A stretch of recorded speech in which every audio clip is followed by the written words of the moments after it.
Greetings, friends. I'm at one of my favorite YouTube personalities, Dave Jones.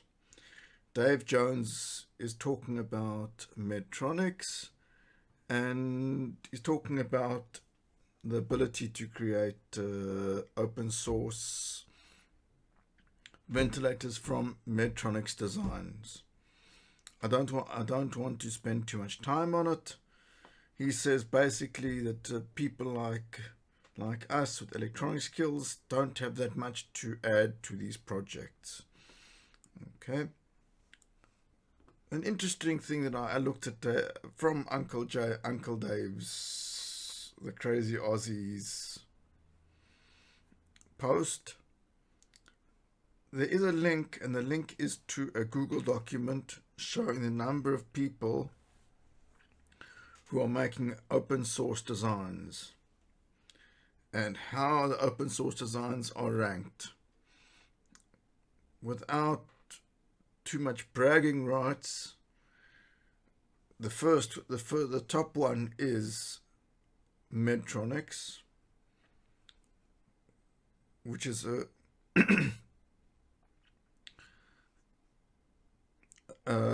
commercial product which has been sort of open sourced. The second one down is an Israeli group called AmboVent. AmboVent is an Israeli group with an open source design.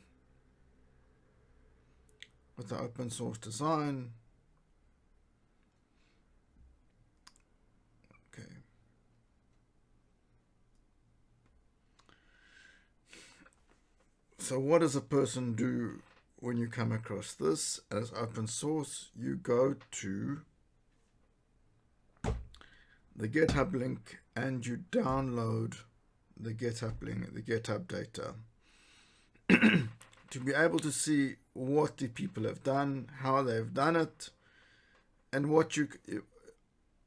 and if there's anything that one can add. Exactly what I did to cut a long story short. This is their circuit diagram. This is their printed circuit board.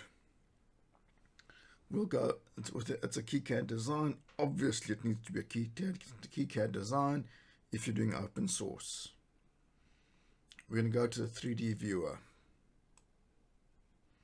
I'm looking at the 3D viewer on an unmodified board, and I'm not liking what I see. I will explain some of the things what I note.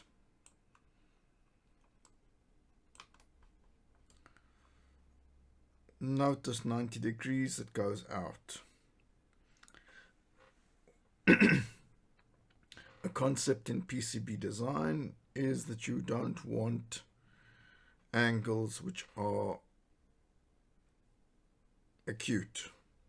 Acute angles make what's called acid traps. So if one's going to look at the acid trap, here I have an acid trap.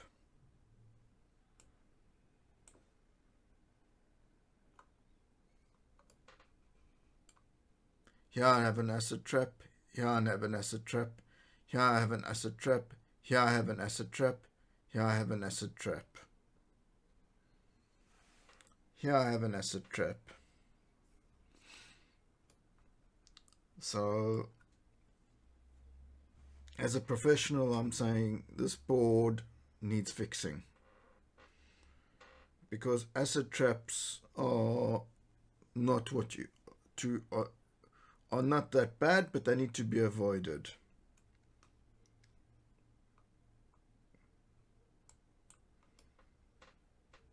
Okay. The idea behind this design, I can see the person wants to make the design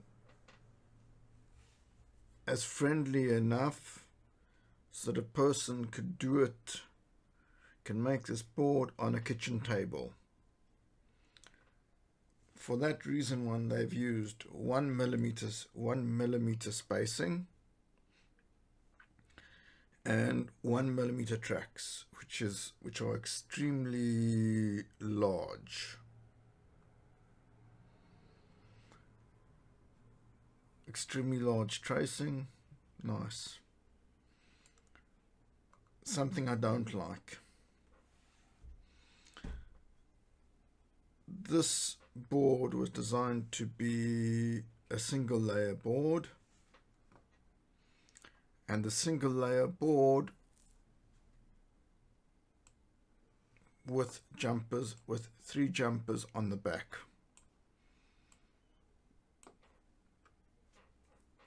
Nice idea. Okay, the board is also, I don't know why, but it seems to be too big. The board can be made smaller, especially if we're talking about trying to make this board as cheap as possible. There's no reason why this board needs to be this big. No reason why the board needs to be this big. Okay.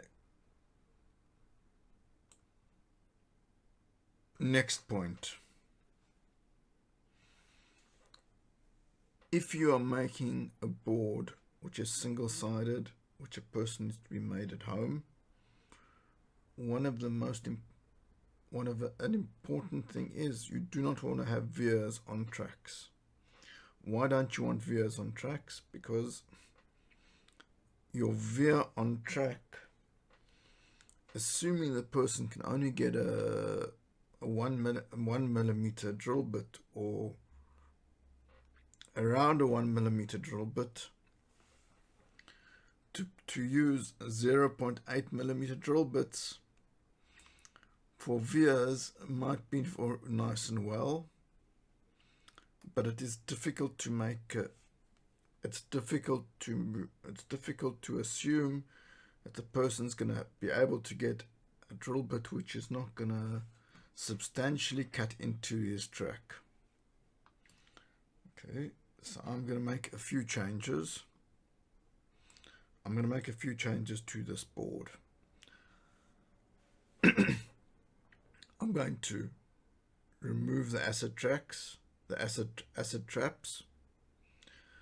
I'm going to move the veers off the tracks. I'm going to try and make the outside diameter of the veer slightly bigger, in case the person is unable to find a very small drill bit. And I am going to make a swap the layers. Why am I swapping the layers? Because it is better practice to have your tracks on the bottom and your links on the top. It is easier to solder from the bottom. If a person is not a skilled person to solder, he's going to need to solder, assuming the guy is not going to make this boards professionally. If the guy's not going to make the boards professionally, I prefer to have him solder from the back of the board and not the front of the board, assuming he's not going to have access to through-hole plating. Okay.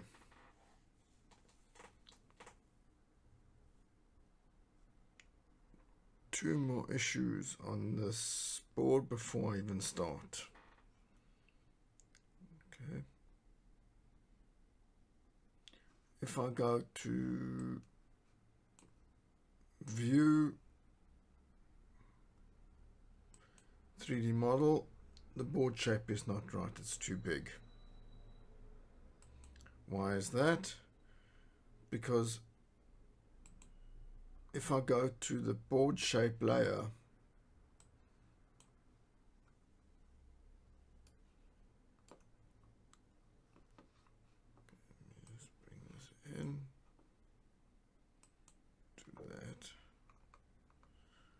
come into the board shape layer. He's created a layer called margins, which is not correct. It needs to be on the board shape layer. The board shape layer is the board outline. You can't create your own layers called margin. Okay. If I'm looking at this from the front, this is front copper. Front copper means that he's putting his capacitor on top of the front track with no track on the bottom, and you'll have no way of soldering this. If you only have a one layer board, you've got no way of soldering this board because he's put on front layer. Okay, I'm relatively sure that the person who designed the board mixed up front and back layers. So I'm going to swap the front layer and the back layer. Front layer and back layer is incorrect. Okay. Next issue. If I go to Tool, Inspect, Design Rule Checker.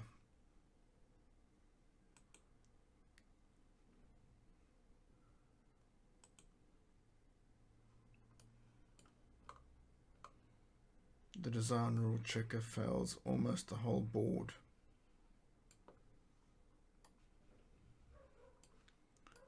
The design rule checker fails almost the whole board.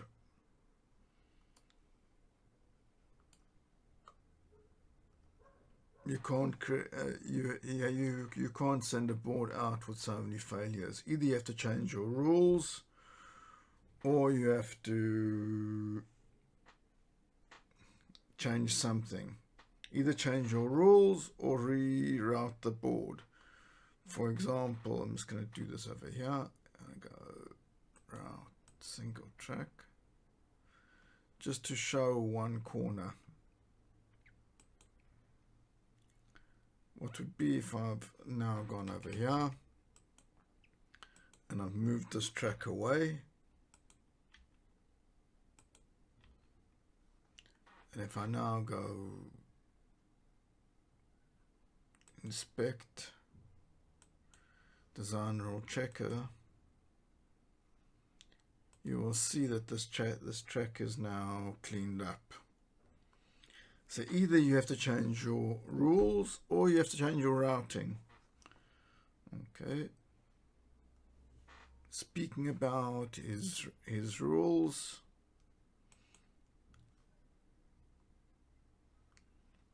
Okay.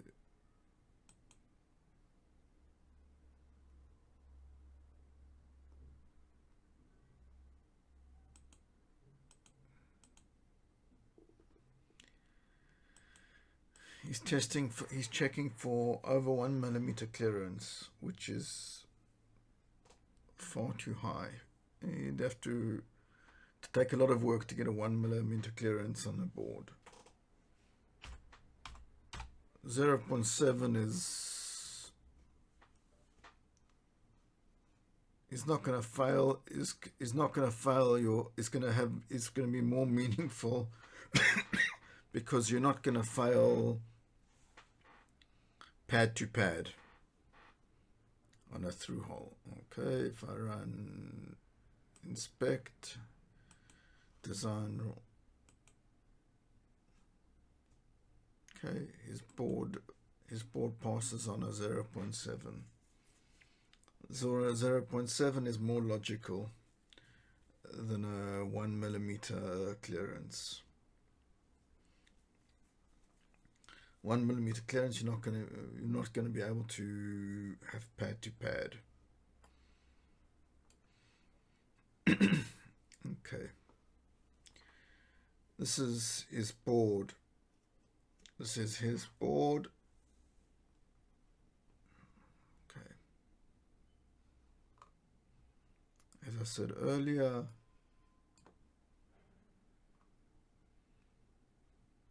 acid traps, things like this. Acid traps here at the top. Acid trap here on the side. Acute angle. Board layers mixed up top and bottom. Board outline not on the right layer. Okay. I'm not complaining. I'm not complaining about the person who did it. He obviously doesn't have experience with Kicad. Okay. This is the board after I've fixed it up. I've swapped top and bottom layers. I have increased the outside annular ring for the vias in case the person isn't able to find a 0.8 millimeter drill bit.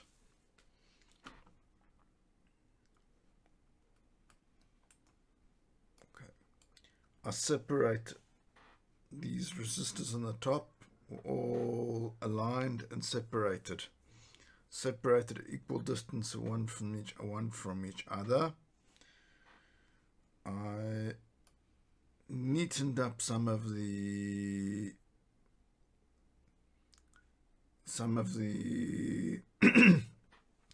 acid traps and some of the routing that I didn't like. One of the things on the top, instead of taking between taking between these tracks, I took the ground on top.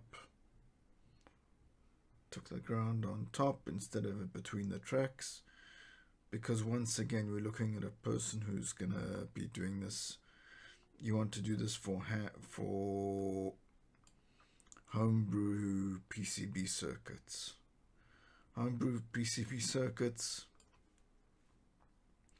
You try and take it the simplest way possible. You try and remove all of the acid traps, and the board outline was put in onto the correct layer, and that's about it. Not too much else I changed.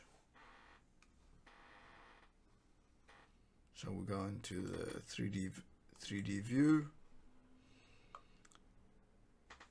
3D view, one can see that there's somewhat bigger, fatter tracks for the via for the jumper via to be put into on the top and on the bottom.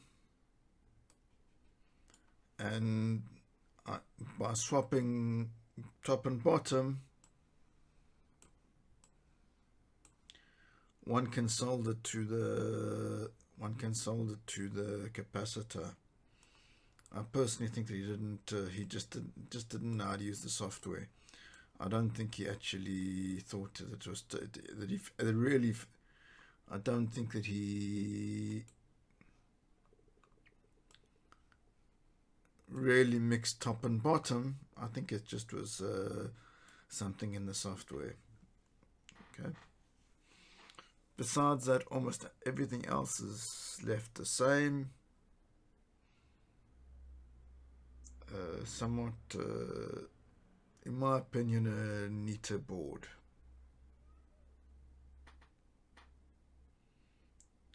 I haven't changed his markings. I would have done it slightly differently, but this is the board.